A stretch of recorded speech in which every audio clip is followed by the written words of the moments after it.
Who will be Juventus' new manager? 3 contenders, 3 visions for the future. The decision won't just shape a team, it could redefine a legacy. Bruno Genesio, the French tactician who blends calculation with creativity. At Lyon and Rennes, he didn't just compete, he conquered. In Europe, he outfought the likes of Guardiola, Mourinho, Ancelotti, and Simeone. Football royalty. Genesio operates like a code breaker, decoding opponents with precision, a mind sharpened in the age of Moneyball, the very path Juventus now treads under Damien Comely. Then there's Marco Silva, Fulham's mastermind. He transformed the yo-yo club into a statement. Tactical balance, fearless pressing, intelligent recruitment. Silva's project is a living case study in modern analytics. Like Genesio, he's not just a coach, he's a performance engineer, optimizing systems through data models, tactical efficiency, and player analytics. A perfect match for Juventus' evolving identity under a data-first regime. And then, Igor Tudor. Not a name from the past, but the present, the most recent man in charge, and the man who brought Juventus back to where they belong, the Champions League, a Juventino to his core. He's walked the touchline, earned the players' trust, and reignited belief in the badge. Tudor doesn't need a blueprint, he has the bond. For him, this isn't a new beginning, it's unfinished business. So here we are, 3 contenders at the gates of Turin, the codebreaker, the performance engineer, the warrior. 1 mission, 1 throne. The next chapter of Juventus awaits. Who will write it? Mamma mia! 60% of you guys have not subscribed. Make sure to hit the like. Make sure to subscribe. Let the channel keep growing. I appreciate your support. Every single day, new managers are being linked with the Juventus job. As of today, it's a 3-man shortlist. Igor Tudor, Bruno Genesio, Marco Silva.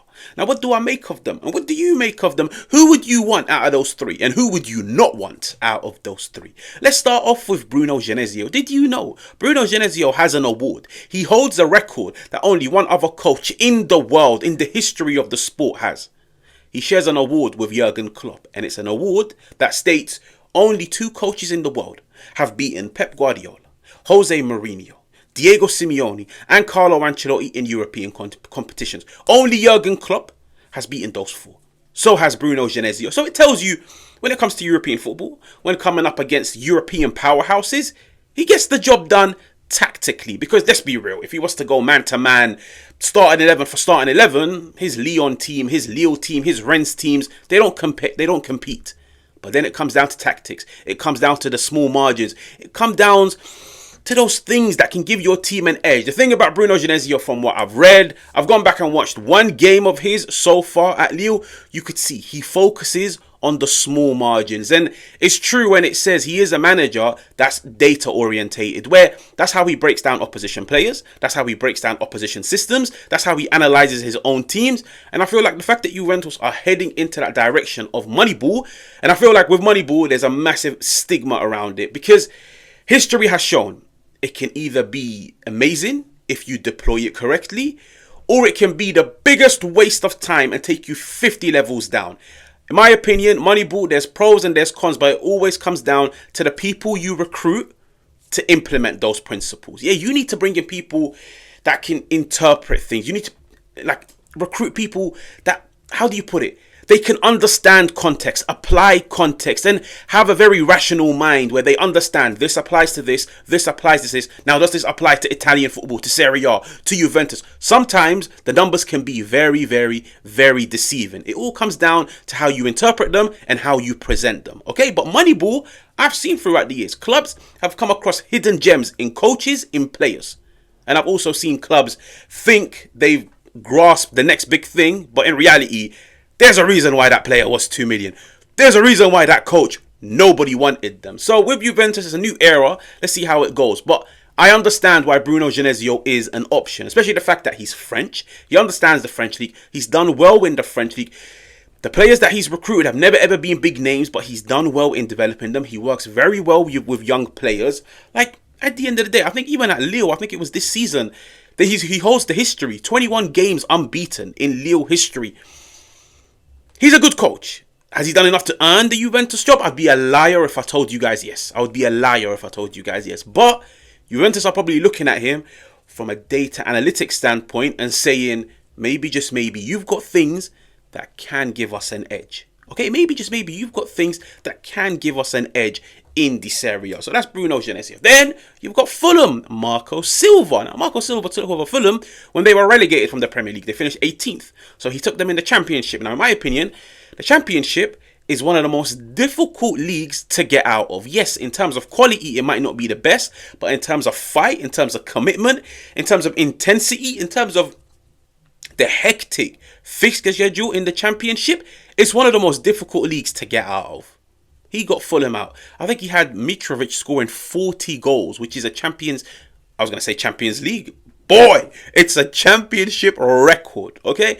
Marco Silva's done well. So he took a team that was relegated. He got them promoted from the Championship. He took them into the Premier League and he got them their highest finish, which is 10th. He's also reached the quarterfinals and the semi-finals of some of the domestic cups. Marco Silva has shown throughout his career, and I'll be honest with you guys, he was always a coach. There was promise when he was at Watford. There was promise when he was at Everton. And like I said, don't always look at the numbers without interpreting them, without applying context. Some might look at Marco Silva and say he's got an X amount win percentage. Yeah, I can get you one of the best coaches in the world and show you when he was at a team that had poor recruitment, that had minimal spending, that had so many internal issues, they had a low win percentage. It doesn't mean the coach is crap. Marco Silva, in my opinion, is tactically gifted. And I did say it in my previous video. Even though he might not be in my top 3 favourite coaches in the Premier League outside of the top 6, he is definitely a coach that I look at and say, you've outgrown Fulham. That's like in the most polite ways to put it. You've outgrown Fulham. You've shown you can work with bang average players. Like, let's be real. Fulham, if anybody that watches the Premier League, it's a team of outcasts. It's a team of players that clubs don't want anymore. Like when you look at somebody like Iwobi, Arsenal never wanted him. When you look at somebody like Raul Jimenez, Wolves never wanted him after the head injury. When you look at somebody like Emile Smith-Rowe, they never wanted him. Calvin Bassey, Ajax never wanted him. Castagni, Leicester never wanted him. Bernd Leno, Arsenal never wanted him. It's a team of outcasts. He's gone in. He's implemented the philosophy. They actually play a very, very, very good brand of football, but this brand of football is not the most consistent because you don't have the most consistent of performers. So I feel like Juventus are now looking at him and saying, okay, cool. What if we were to give you higher quality players than, with all due respect, higher quality players than players like Iwobi, like Emile Smith-Rowe, like Kenny Tete, like Castagni, like Anderson. Anthony Robertson, to be fair, is a solid player. But let's just say we were to give you a far more talented squad. A checkbook where you can spend more than the average 40 million, which is what Fulham spend. So everything is a bonus. Can you still turn these stars into consistent performers? Can you still elevate a team like Juventus into, I don't know, I wouldn't even say top 4 contenders. Let's just say a team that can compete for this area. If not compete, they can close down the gap between themselves and third, between themselves and second. Can you show growth season after season? But not Fulham growth. Fulham growth is taking a team from 18th into 16th. From 16th into 12th. No. Can you now take a team which usually languishes between 4th, 5th and 3rd? Can you turn them into consistent performers that get 3rd? Consistent performers that get 2nd? Consistent performers that with the right recruitment, with a strong board behind you, can you turn them into Serie A winners? Now, okay, I'm going to address the elephant in the room, which is I've seen a lot of your comments, which are... I was saying you need to give a coach of pedigree, of promise, a coach that knows how to win the Juventus job. And there's a reason why I was petitioning for Antonio Conte. Now, everybody turned around and said, listen, when Antonio Conte first took over Juventus, who was he? What had he done in the game? My argument to that is Conte still took over a Juventus team which had finished 7th, but they still had good players of high experience, of promise, of ability. Like Marchisio, Barzagli, Bonucci, Chiellini, Buffon. He came into a team that still had good players. It was just about adding more good players and implementing a system. I'm very cautious with giving a coach that's not the most experienced one of... What are Juventus? The second youngest team in this area? I believe they are. I believe Parma is the youngest. Juventus is the second youngest. He's not walking into a squad that has experience. And how many times this season have we said this Juventus team, they might have quality, but they don't have experience. They don't understand the game. They don't understand this area. It's a very young squad that needs to be grown into the next big thing. And that's why for me, sometimes I feel like an experienced coach is better in developing these players than a coach that isn't the most experienced. Because now you've got, like with all due respect, a rookie at board level, rookies on the pitch, who you looking at? Who you looking at for guidance? Like, real talk, who you looking at for guidance? I look at it from that perspective. But at the same time, yes, you can bring in a young coach and bring in a young core of players, and together they grow. Like, for example, you look at Arsenal. Arsenal, they also have one of the youngest squads in the Premier League. They've got one of the youngest coaches in the Premier League. And at the time, yes, it was a gamble, but you could see there's synergy, there's chemistry. You could see young coach with young players, they work hand in hand. And as little as you know, one of Arteta's main principles at Arsenal is he doesn't want players with heavy baggage. He doesn't want a player that's like over the age of 28, 29, that's played under so many different managers, that's now going to come with his own demands, with his own requests. No, he likes the younger players. Why? Because he can nurture them, he can grow them, he can develop them, he can basically turn them into the players that he wants and fit them into his system. There's so many different ways of looking at it. These are the pros, these are the cons. For me, I look at Marco Silva, and like I said, he might not be in my top 3 most entertaining of managers because I've got people like Thomas Frank, like Iraola, like Oliver Glasner ahead of him.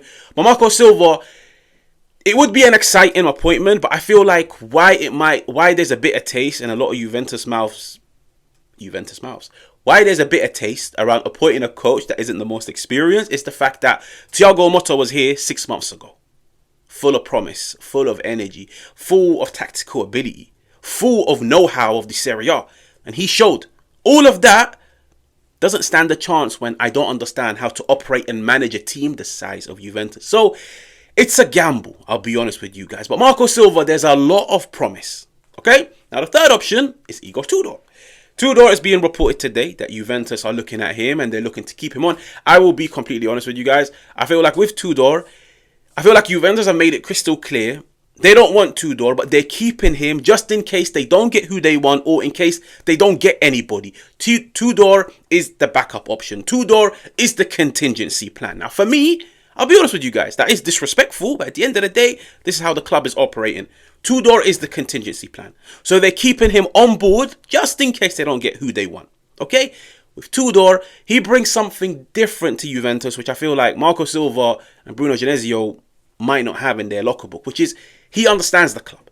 Like when Motta got sacked, everybody sat down and said, we want a Juventini. We want somebody that understands the club. We want somebody that's been there, done it before. He understands the demands. He understands the club in and out.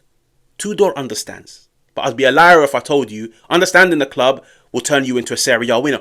You need a package of things. You need it all. You need tactics. You need player management. You need man management. You need squad building. You need player development. You need to know the club. You need to be able to understand the pressure. Like, one thing is not the answer. You need a collection of things. But Tudor, for me, he stands out in a different way to a Marco Silva, to a Bruno Genesio. But in my opinion, I feel like Juventus don't really want him. And if they were to keep him, I wouldn't be surprised if they were to offer him just a 12-month contract. Why? Because in the next 12 months, they will go out and go on a hunt. So they will have 12 months to go on an in-depth hunt for their new coach. So Tudor gets 12 months. From now up until this time next year, they might have a way better shortlist than what they have now. They'll go into the summer, they'll be like, all right, cool, we want this coach. If not, we want that coach. If not, we want this coach. Tudor buys them time. I feel like that's the most simple way of putting it. In my opinion, if Tudor stays along, don't get me wrong, he gets 12 months. He wins the Serie A. He's getting a lifelong contract. But in my opinion, he's buying them time to maybe do a bit more research. Like, you have to bear in mind, there's no sporting director. Damien Comedy only started work yesterday. It buys them time. And I feel like they're looking at Tudor and saying, listen, if next season means you just get us Champions League football once again, then so be it. Because we will have time to do our due diligence, to do our research, to find a better coach that can take this team from being top 4 contenders into Serie A winners. Okay? Now, out of the 3, if I had to pick one, I would probably go... I like Marco Silva. I'll be honest with you guys. Like, as much as I keep saying, he wasn't in my top 3, but Marco Silva, for me, has outgrown Fulham. Just because he's outgrown Fulham doesn't mean he's ready for the Juventus job. No, but I would actually like to see him have a crack at it and see what he can do. Now, it could go one of 2 ways. Bruno Genesio is also good, but I'd be a liar if I told you guys I was too familiar with his game. So I don't want to give you guys an opinion which I don't really stand on. Igor Tudor, I understand the reason behind keeping him. I understand him having a bond with the players, understanding them, understanding the club.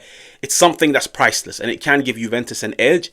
But with Tudor, I feel like I've already seen the peak of his team. Now, of course, I might be wrong. Listen, at the end of the day, I'm just a YouTuber. Okay, this is just my opinion.